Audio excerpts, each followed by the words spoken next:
光绪皇帝有一度鼻塞、咳嗽，吃得很少，口舌黏腻，因此食不知味。太医李德昌看诊后，认为光绪皇帝因伤风感冒，肺里积了痰，肺部产生了湿气，也使肺失去了正常运作呼吸的功能，必须对症下药。所以开药方的时候，应该治标又治本，既要化痰又要除湿。光绪皇帝服药后，过没多久就好了。但同样的咳嗽病症，在老年的慈禧身上，却是他迈向死亡的前兆。慈禧晚年时得了一场重病，主要的病症有咳嗽痰多、高烧不退，且口干舌燥，以致呼吸困难，上气不接下气，而且不想吃饭，四肢无力。宫内御医治疗无效，最后死亡。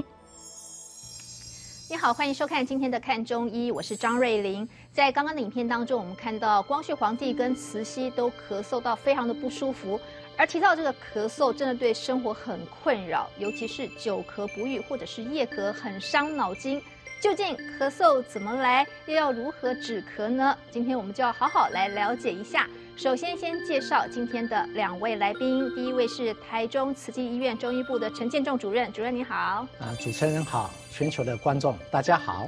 好，接下来为大家介绍的是陈怡云，怡云好。主持人好，各位观众朋友大家好。这提到咳嗽，应该很多人都多多少少有经验。怡云呢？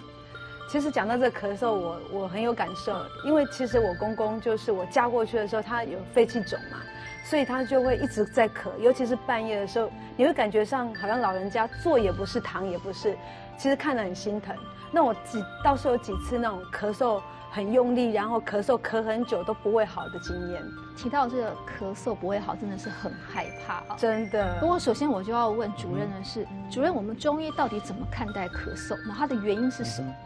其实咳嗽它是一种人体的保护机制。那我们中医来讲，认为说肺它是一个交战比较娇润的一个脏腑，所以它本身对于冷对于热其实都比较容易敏感。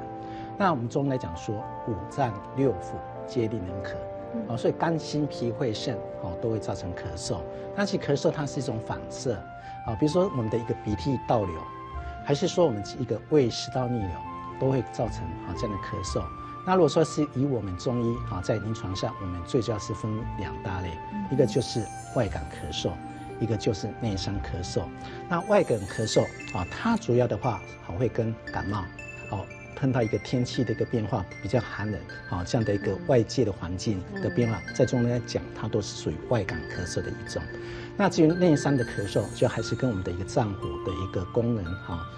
失调所造成的，包括说我们一个心脏的问题、肠胃的问题、免疫力的一个降低那这些都会造成咳嗽。主任，这样听起来咳嗽的病因有2大，一个是外感，一个是脏腑，是不是小孩子多半很容易是因为外感？其实在小孩子的话因为他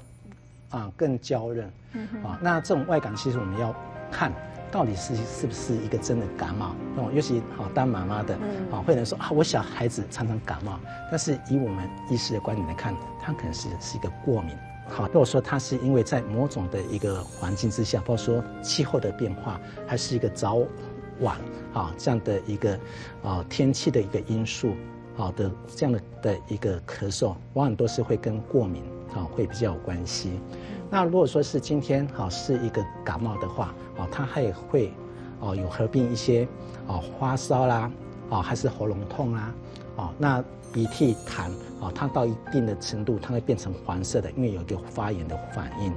那如果说是一个过敏方面，它原则上它的痰跟鼻涕都还是属于稀稀跟白白的所以原则上我们还是要分到底是不是真的是一个感冒。那像怡云，你刚刚有提到说你自己本身是曾经这个咳嗽咳好久都好不了，你当时自己有采取什么方式吗？有因为其实刚开始是吃药，可是你会发现说好像吃也没有效果，好吧，那就有人说你可以漱盐巴水好，就开始漱盐巴水，也觉得还好，然后又什么含陈皮然后其实我最常用的就是吃那个汉方枇杷膏，我最常做的也就是直接是枇杷膏。不过因为提到咳嗽啊，这个很多人一定都有所谓的偏方，我们想就几个就是大家常见的偏方来问主任，这到底有没有效？所以我们一个个来看好了。先来看大家最常用的应该就是汉方枇杷膏。OK， 好。其实汉方枇杷膏从它的组成其实是有包含2方面一个就是有关化痰的，包括说那个川贝、枇杷叶、陈皮，还有瓜蒌实还有说一个半夏、桔梗那这些的话，它在中医讲它是属于一种化痰的一个药物。那至于说在整个沙参跟广东花，它是属于润肺的所以以整个方子来看的话它比较偏向一个保养可以化痰，可以滋润让这个痰会比较稀释，那具有保护那个喉咙的一个黏膜的一个作用。但是这个方子不太适合急性的感冒，因为它没有属于我们所说的一些解表、宣肺解表的用药。然后它里面的话有一些的蜂蜜跟麦芽糖它是让它本身会比较润又会比较甜，比较好吃但是以这样的一个处方的话，如果说有糖尿病的一个病人可能要注意。那有些人他如果说体质上如果说是吃甜反容易生痰的话这东西我们就是要小心所以以整个方子来讲确实对，如果说已经咳嗽有一段时间了，那想做一个保养方面是可以的。那甚至如果说今天他不是感冒是单纯的一个觉得喉咙有些痰或者是比较干想做这样的保养的话，我想这样的话也是适合的。就是它不适合急症，对，然后不适合糖尿病患。是的。好，那我们来看川贝冰糖炖梨。那以川贝在中医来讲，它本身是一个温的是属于一种化痰的一个保养的一个药物。那水梨它是个水分很多可以生津止渴所以如果说以这样的一个处方它是比较适合是痰是黏的不太好咳出来的那甚至是带有点黄黄的这样子的一个方面，确实是可以做这样的处理。那以它本身的一个适应性，就可以适合说像一个干咳或者痰比较少，或者是一个痰比较粘稠甚至说是一个长辈老一辈子他如果说这样痰老年人的话，他有时候痰不好咳出来所以这个也可以当做一个平常老人家保养的一个保养品的一个适合的方法。可是还有没有什么人不适合的？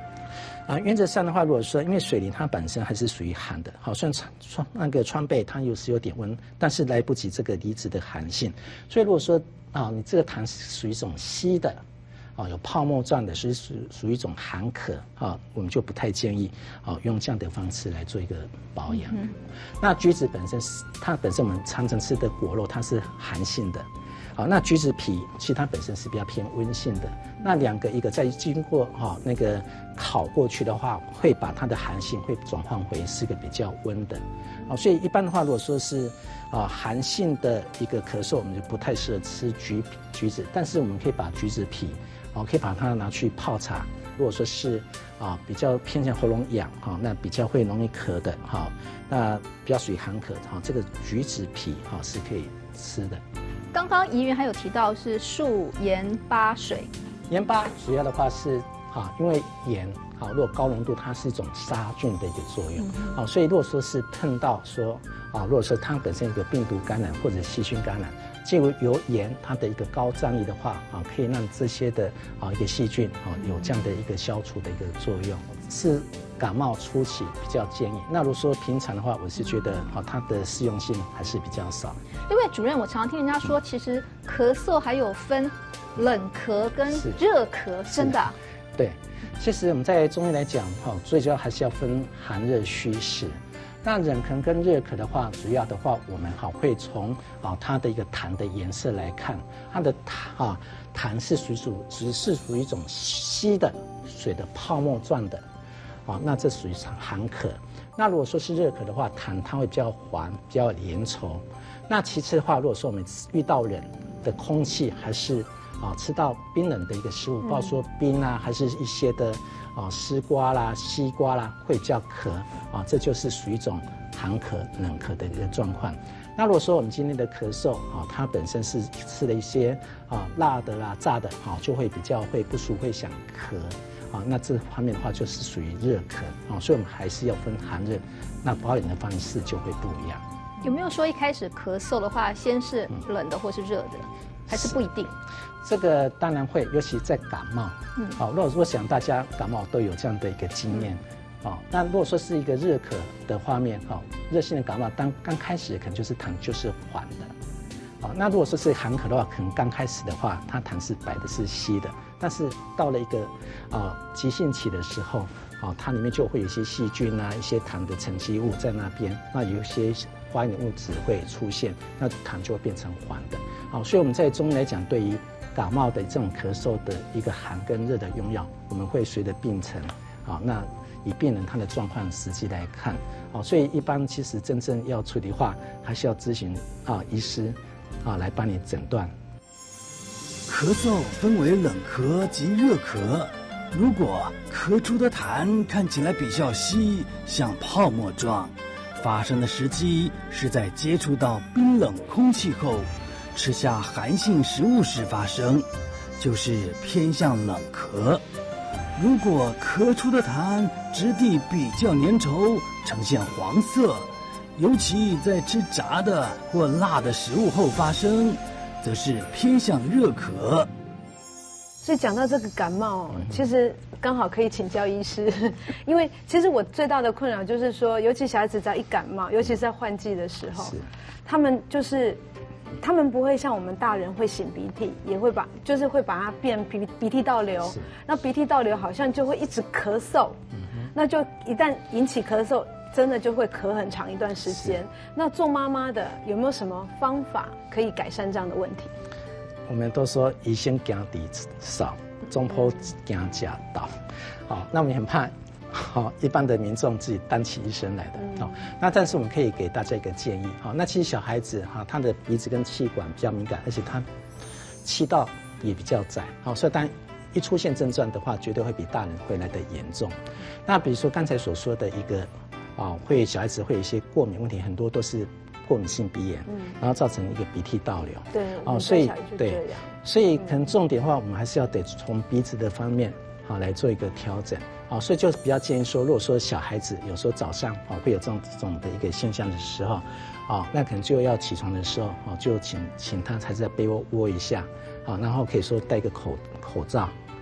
那他可以鼻子可以保暖，或者说我们用我们的一个手搓热，然后鼻子上的呼吸，那整个鼻子对于这种冷热的一个空气就不会说温差那么大，就会刺激造成一个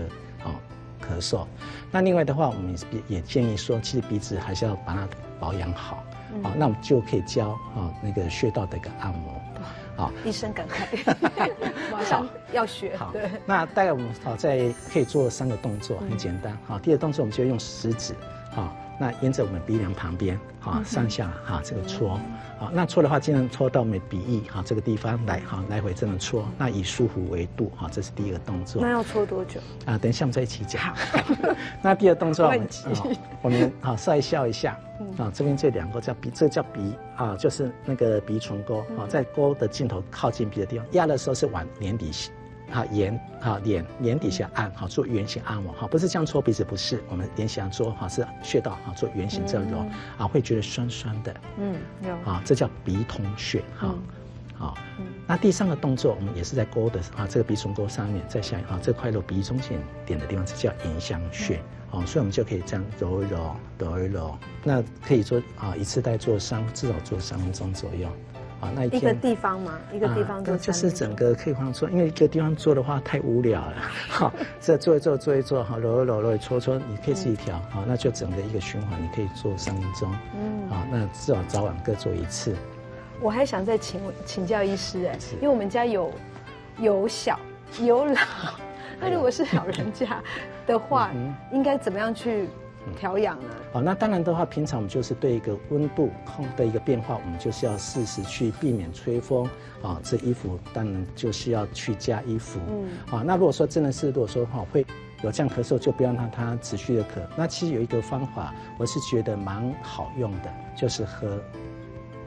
那个热开水。那喝的话不是这样灌，最好我们是一口含在嘴巴，然后慢慢的咽下来，吞下来。那当热水到我们的一个喉咙跟胸部这边，它就可以化痰，那对整个改善这边循环，对整个气管就有一个很好的一个保护作用。咳嗽是因为肺脏失去宣发速降的功能所造成，主要成因可分为内伤咳嗽与外感咳嗽2种。日常生活中可以戴口罩让口鼻温暖，或是慢慢将温开水喝下，就可以达到温暖气道、化解淤痰的效果。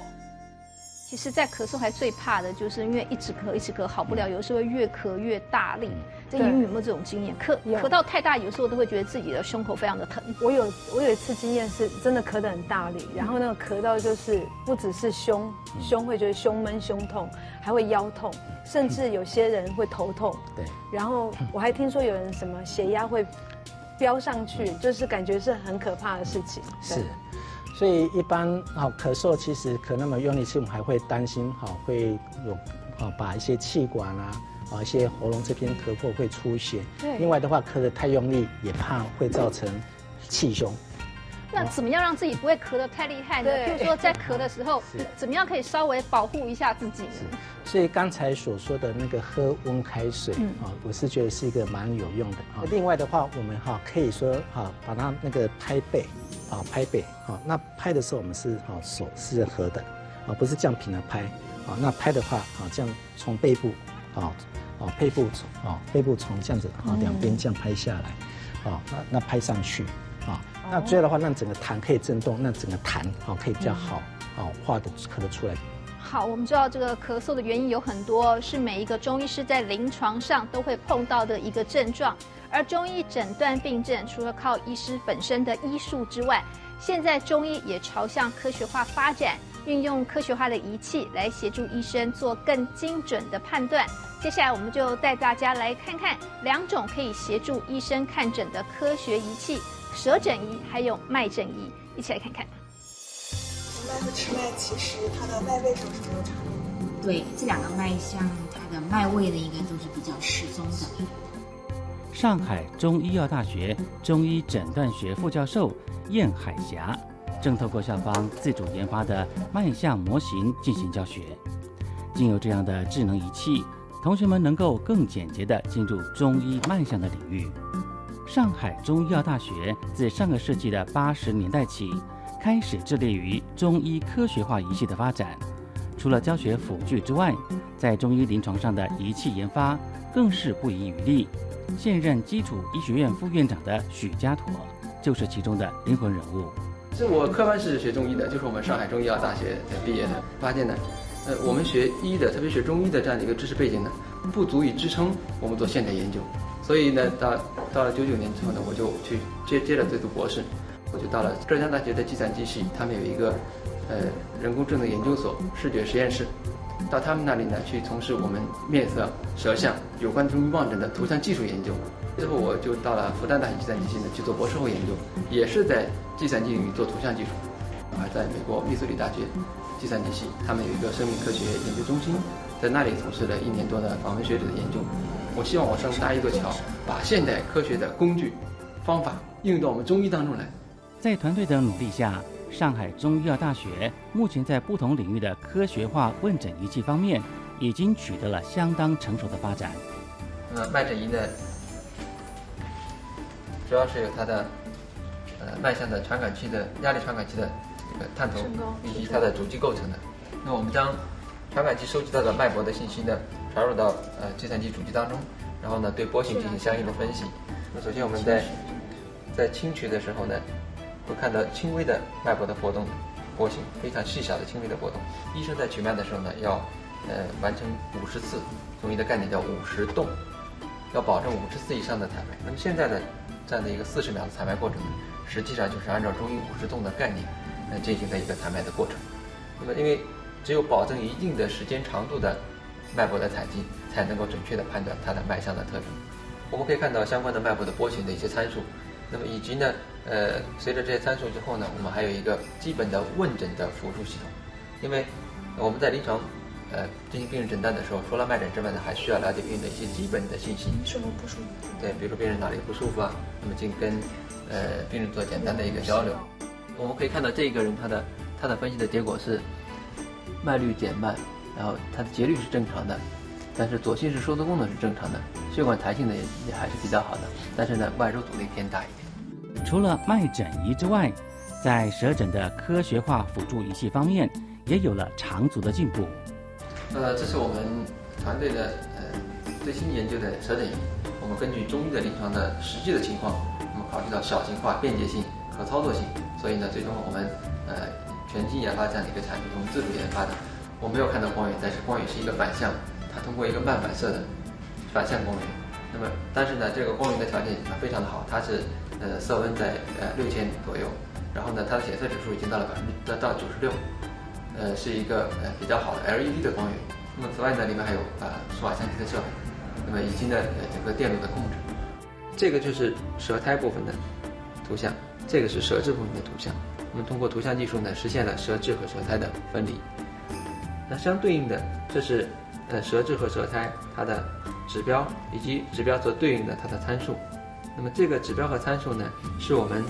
进行舌象分析的一个重要的依据。科学化的中医是上海中医药大学发展的目标之一，用大数据的分析来为中医的发展提供更多的协助，正是他们努力的方向。中医的学习周期呢很长，我们学校有一位老先生写了一幅字，他有一句话就是叫50以后方知医，也是有他道理的。但是假如说我们能够用这种工具，将那种个人的临床经验变成整个中医的这样一个行业的临床经验，那么我们可能就不需要那么漫长的成长周期，其实是延长了每一位中医医生的他的职业生涯的生命。我们看到中医的科学化仪器可以协助医师做更精准的判断，而生病除了看医师，大家还会想知道的是如何保养。所以咳嗽来说，我们平常可以做什么样的保养？其实最容易的话我是觉得就是一个深吸跟深吐。在整个一个在吸气，我们可以把我们的手放在我们的一个小腹的地方。那我们吸的话就感受这个气进来的感觉。吸的时候是把气到我们丹田，把这个肚子把它撑起来。那吐气的时候，再从我们的一个耻骨这边从这边气再这样把它送上来。那深吸深吐，我们可以训练我们的一个肺的一个活量那其实对我们的一个这样的一个呼吸肺部的保养，我想不管是对小孩子或者是一个对老年人都是很好的一个方法。好，我们知道久咳不愈是一个非常困扰人的事情。今天我们了解到咳嗽的病因有来自外感之邪气与脏腑的失调，能够针对我们咳嗽的症状多做了解，才可以更有效的从饮食还有生活起居上改善，并且减少咳嗽对生活造成的不便，而做好肺部的保健，也才能够有更好的预防。今天非常谢谢两位来宾，看中医，中医看病怎么看？我们下回见。